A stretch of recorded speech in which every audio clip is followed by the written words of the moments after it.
message is transmitted by the Ziemierian government and the provincial capital of Poland. This is not a test. Repeat, this is not a test. As of now, the province of Warsaw and soon many other provinces are under attack. At 7:15 p.m. or 19:15 today, a giant red creature, believed to be a red panda, caused major damage in downtown Warsaw.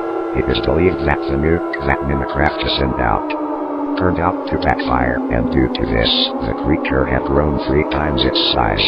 The entity's name is Ming Li, a 41-year-old Asian Canadian woman who had tried to stop her daughter on May 25th, who on purpose which she killed her. It is expected that Ming will move into Ukraine and Belarus within 2 hours.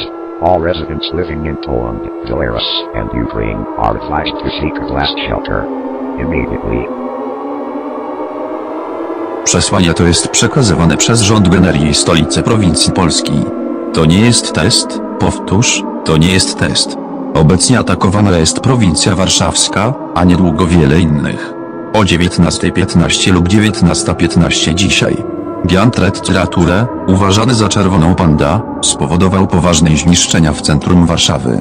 Uważa się, że bomba atomowa, którą wysłała Minecraftia, okazała się odwrotna i dzięki temu THS Creature urosło 3 razy. Nazwa podmiotu to Ming Li, 41-letnia azjatycko-kanadyjska kobieta, która 25 maja próbowała zatrzymać córkę, która celowo ją zabiła. Oczekuje się, że w ciągu 2 godziny Ming przeniesie się na Ukrainę i Białoruś.